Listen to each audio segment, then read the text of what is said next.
இன்றைக்கு ஸ்டாலின் சொல்றாரு எடப்பாடி பழனிசாமி திண்ணையில படுத்திருந்து முதலமைச்சர் ஆயிட்டாருன்னு.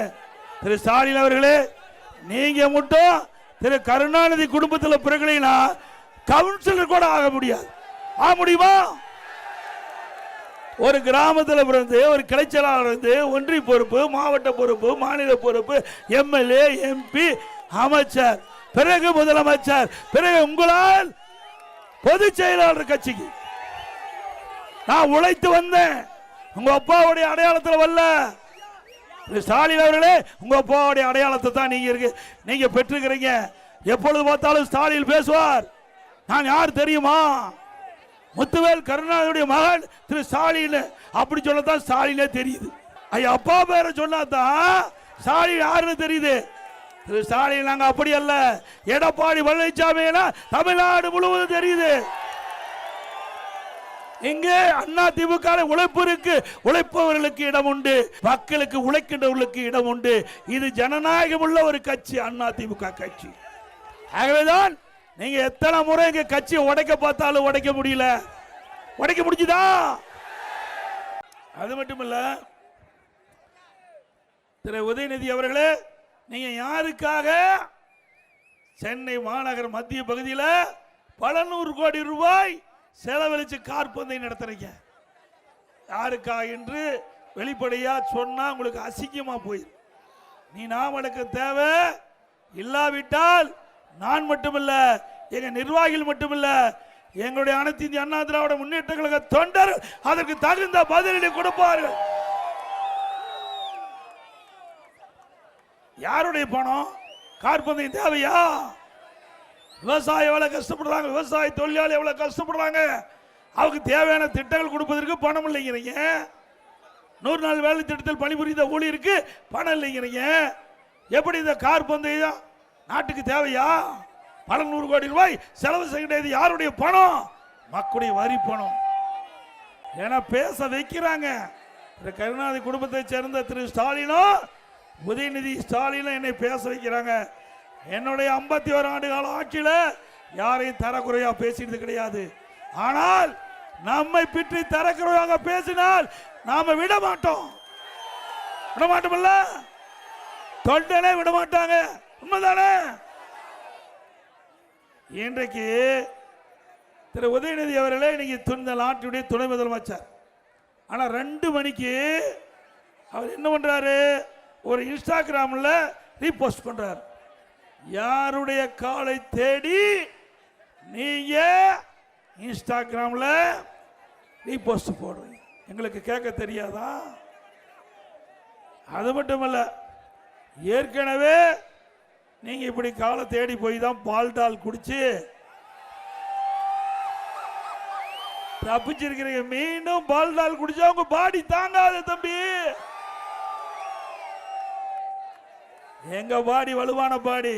நான் விவசாயி, இரவுகள் வராமல் உழைக்கின்றவர்கள் விவசாயி, விவசாய தொழிலாளி. இன்றைக்கு விவசாயத்திற்கு ஈடு எதுவுமே கிடையாது.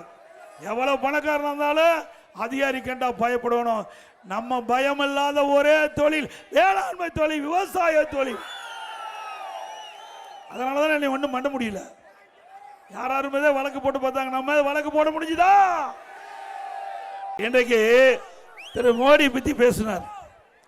அவர் ஏதோ பேசினார் திரு ஸ்டாலின். அவர் அப்பா அவர் என்ன பேசியிருக்காரு? மோடி நல்லவர். யாரு?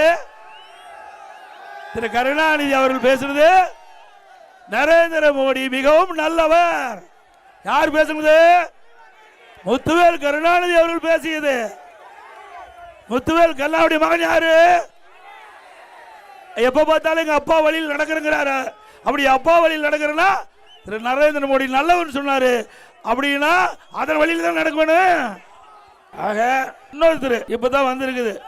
நேற்று பெய்த மழையில அந்த காலம் குதிக்குது. இங்கிருந்து ஒருத்தர் போய் சேர்ந்திருக்கிறார்ல. நான் அப்பவே சொல்லிட்டு இருந்தேன்.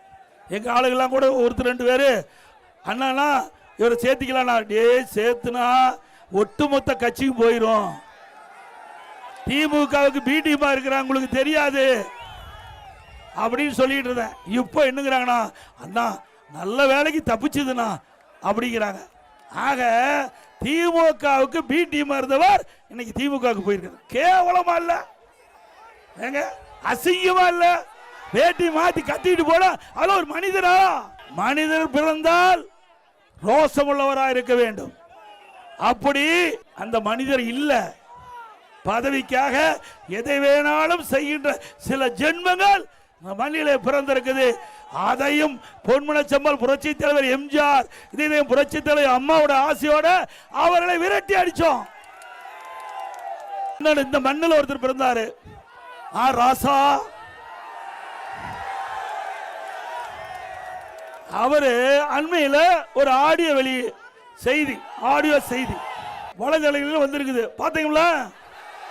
தமிழ்நாடு மட்டுமல்ல இந்திய அளவில் பரபரப்பா பேசும் பொருள் ஆயிடுது. இதை தாங்க நான் கிருஷ்ணகிரியில் பேசினேன். அந்த வந்த செய்தியை கிருஷ்ணகிரியில் பேசினேன். இது மாதிரி ராசா அவர்கள் இந்த கருணாநிதி குடும்பத்தை பற்றி கிளின்னு கிழிச்சு வெளியிட்டு இருக்காரு அப்படின்னு சொன்னதையும் முதலமைச்சருக்கு பொத்துக்கிட்டு வருது கோபம். திரு ஸ்டாலின் அவர்களே, உங்களுக்கு தில்லு திராணி தெம்பு இருந்தா ராசாவை கண்டீங்க. எங்க போய் கோபப்பட்டு என்ன பிரயோஜனம்? திரு ராசா திமுக கட்சியினுடைய துணை பொதுச் செயலாளர், முன்னாள் அமைச்சர், இப்ப நாடாளுமன்ற உறுப்பினர். ஏன் அவர் ஒரு செய்தியை ஆடியோ மூலமாக வெளியிட்டதாக பரவலான செய்தி, அந்த செய்தி பரவலான செய்தியை தான் நான் கிருஷ்ணகிரி பொதுக்கூட்டத்தில் பேசினேன். இதுல என்ன தவறு இருக்குது? தவறு இருக்குதா? நீங்க கண்டிக்க வேண்டியது உங்களுடைய கட்சி துணை பொதுச்செயலாளர் திரு ராசா அவர்களை. ஆனா ராசா தெளிவா சொல்லிட்டார். ஏன்னா கண்டிச்சா இன்னும் பல ஆடியோ இருப்பதாக அவர் மிரட்டிட்டார். அதனால ஸ்டாலினால ஒன்னும் பண்ண முடியல, நடுங்கி கிடக்கிறாரு. அடுத்த ஆடியோ வரப்போதே தெரியல. இன்னைக்கு தமிழ்நாட்டில் சட்ட ஒழுங்கு சந்தி சிரிக்குது. உண்மைதானே?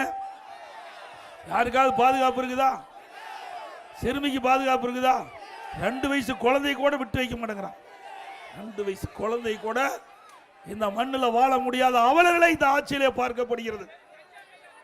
இன்னைக்கு பாலியல் சீண்டுக்கு உட்படுத்தப்பட்டு அந்த சிறுமி கொலை செய்யப்படுகிறார்.